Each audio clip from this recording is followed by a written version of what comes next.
Philip Glass is a contemporary composer who tries to keep the ambition of instrumental music that speaks without using words, while writing very much in a modern idiom of popular music with a beat that never stops and loops of chord progressions.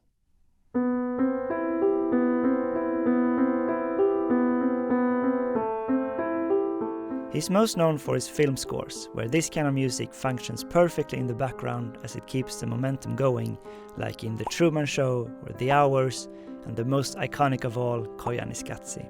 But he's also written music for listening only, both symphonic and chamber music, Metamorphoses and Etudes for piano, for example, and an album called Glassworks that garnered attention when it was released in '82 as a yuppie Walkman-suitable work of music. His style fits into what's called minimalism, that uses repetition of short segments as a foundational structural device and inserts minor variations over the same repeated material, which gives the name. And in the best case, you can reach a kind of a trance or hypnosis from all this repetition and just flow with the music in a very pleasant way. But if you compare it to most other classical music, it's easy to feel that it falls short of the ambition of narrative expression, as in this critic's review of his second violin concerto, when he describes it as rewarding as chewing gum that's lost its flavor. Or this critic about his opera Satyagraha: Glass never had a good idea he didn't flog to death. He repeats the haunting scale 30 mind-numbing times until it's long past time to go home. But regardless of the repetition, there are some really nice patterns and harmonic ideas in play that are worth checking out. And the piano music isn't that difficult to play if you're into this kind of style. So in this video we look at the opening to the Glassworks album, which is a solo piano piece, to see how the music is built.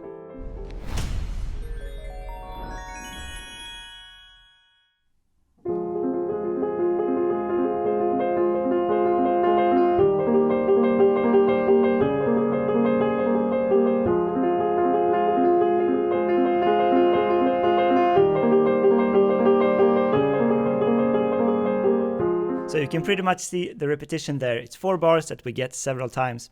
But first of all, there's some really nice rhythmic tension here with the 3 against 2 in this movement. And it's mostly on the chord notes, kind of very clean musically. But when it's not much else, what is left gets more focus in a way. So you feel this rhythmic tension a lot. And also the melodic contour that is there, it's not much happening, but what's happening you hear more of. So in the right hand we have 2 voices actually. So if I play them as long notes.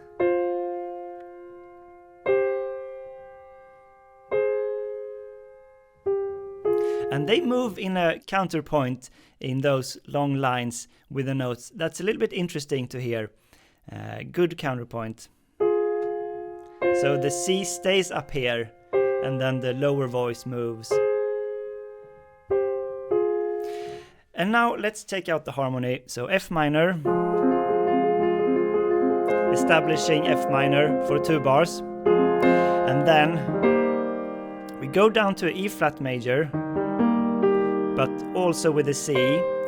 So you can say it's a 6, but it's also like a drone kind of voice clinging on to the C on top, and because it's gonna stay there here. So the 4th chord is a lot of tension in this phrase, and it's a little bit tricky to say what it is, but I would explain it in this way. So the E flat kind of moves down, and if we only look at the left hand, we actually have this G diminished triad in inversion, and that's in F minor, that's a 2 diminished. And it can kind of act as a dominant function, because that's how it feels like when it's resolving to the F minor is what it feels like. And the reason for that is if we remove the D flat and only have the G and the B flat, now if we add the C on the top, this is halfway to a C dominant 7.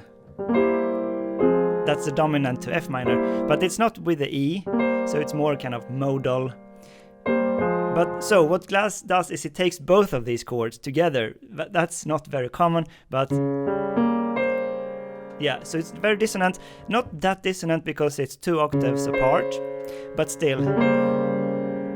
That's a chord, And then there's an A flat, and this is just an appoggiatura, a suspension that resolves to a G on the last note.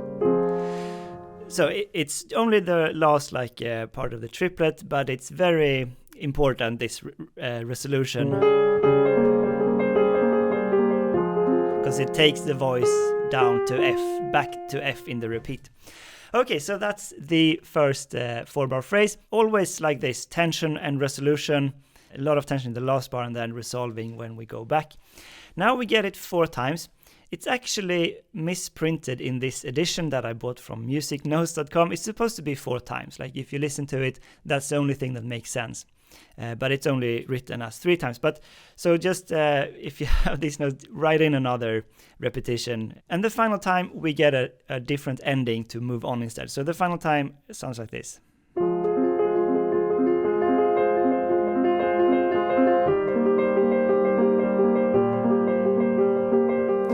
So we don't get that tension chord. Instead, we stay on the E flat and go down to second inversion.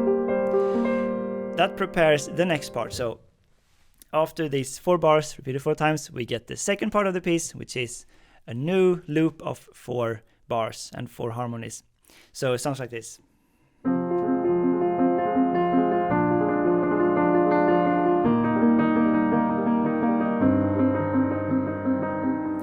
And repeated. So it's less tension than the first part. It's going down in register, get a really nice warm feeling of this low tenor register. F minor, second inversion, B flat 7, a pure chord, pointing somewhere, and to E flat major, second inversion though, and then C minor, second inversion. So Glass likes a lot of second inversions in his music. I haven't analyzed all his music, but it feels like it's a typical Glass chord. Like he treats it as a stable chord, but with inherent tension. It always has tension in second inversion. And also, functionally, this is also a bit tricky. So F minor, B flat 7 points to E flat, and so basically we modulate to E flat major here within this phrase. And the C minor is part of both E flat major and F minor, the natural minor scale. But then in the repeat, what happens? So I think when we get back to the F minor, it feels like F minor is the tonic, more than just a 2-5-1. It's also a 2-5-1 in the modulation, but when we get the F minor on the first part of this loop, I think because of the integrity of the loop structure, we feel it as a tonic. So it's basically 2 tonal centers, F minor and E flat major. That's how I would describe how I feel this music. And it's a cool trick to have it play that role of the most important part of the phrase, the first beat or first bar. Okay, so we get this 4 times. Let's play the 3rd and 4th time so you get the feeling of the second pair. So it changes in the end as well.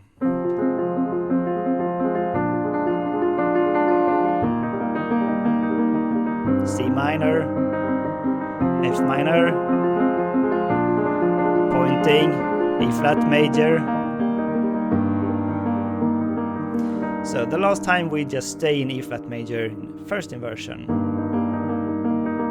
And now for the 3rd part, I'm keeping the sound here so you hear the transition. Now we move up and get this lovely feeling.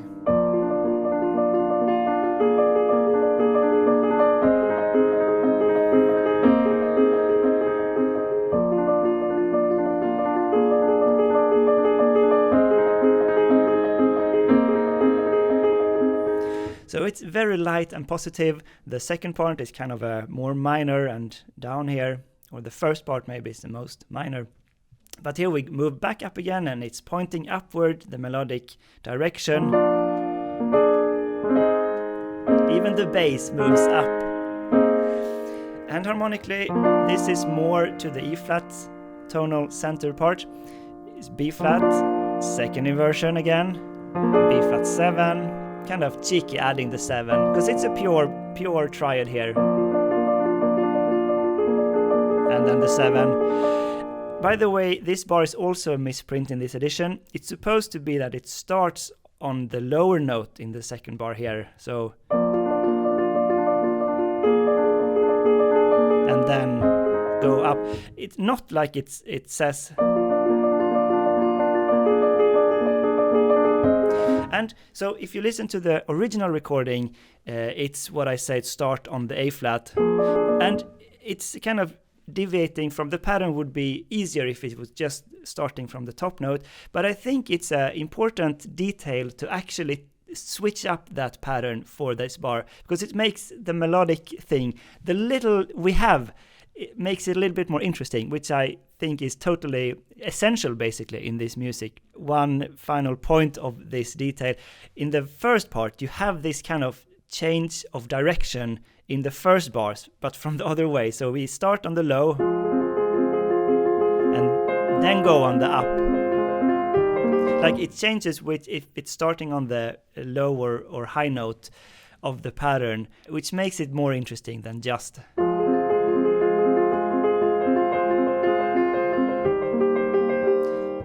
That's a detail, a glass detail. Okay, continuing with the third part after we get B flat 7. Now, here it's the high note again.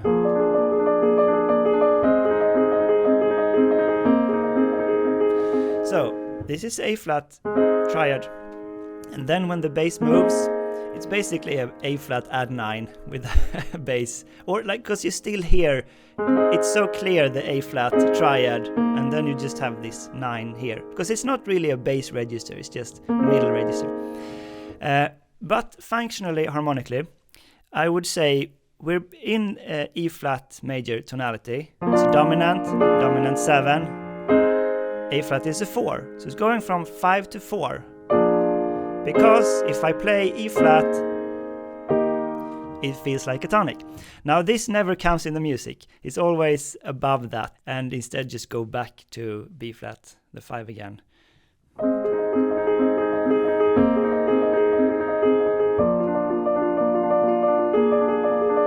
Kind of always keep that harmonic tension.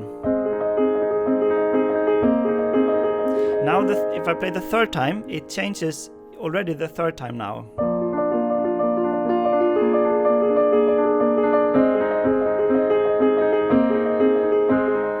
So here, small detail, the bass moves down on the last, resolves to an A flat too.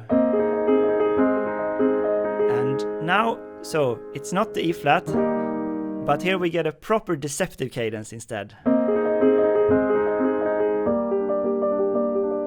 To G minor, so relative, A close relative to E flat major. And even subito piano, suddenly soft.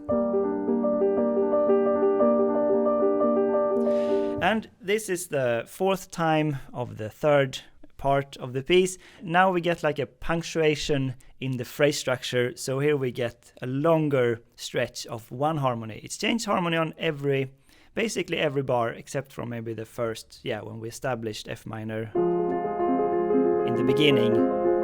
It's 2 bars. But now we get 2 bars again to calm down a bit from all the movement. And then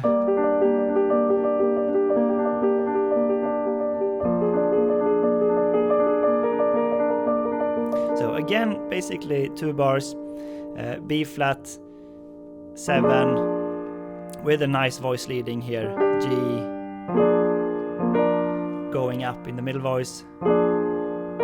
And then, after this we're gonna get a big repeat of the whole thing twice, so that's the more of the repetition, but we've gone through all the material. So just the voice leading after this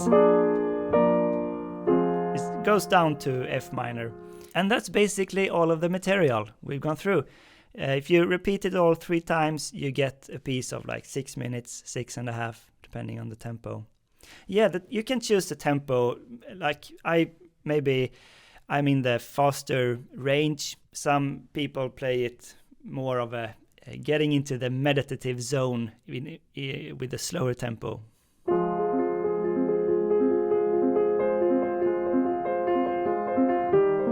Like, it could be really good if you want to go to sleep, I think, this way. Or like want to think about other things than the music. But I like the energy from the music if you play it in a faster, what I did. Like, it is a great texture with a great sound, this rhythmic pattern and the positions and the harmony. It's really good music. It's just, yeah, maybe I think 2 times the whole piece is enough of a piece, actually. Why the 3rd time? I'm not really sure. Now, one thing in general with Glass's music, I find that it's always a good idea to add kind of a lot of direction, because it's always these even phrase structures, so it almost always works, like to go forward and then fall back, to feel like big waves, breathe in and breathe out. Maybe I didn't do it so much in this analysis because I was focused on the harmony, but let me show the first part. Start softly.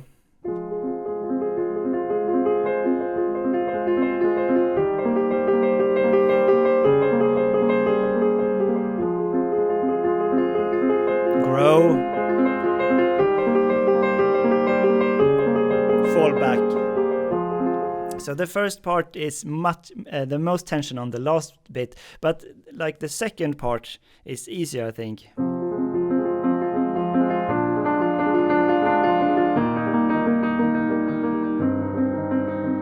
You feel this big wave.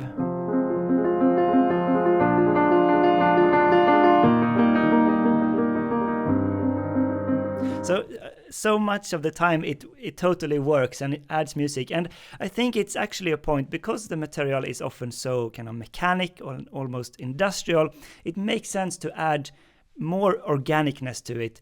So like humanity in symbiosis with technology can really thrive as long as we let it be human. So that's it. It feels really nice to have done this video on the channel to kind of balance up all the classical music. Thanks for watching, and the Patreon shoutout goes to M. Miguel and C.L. Burchard.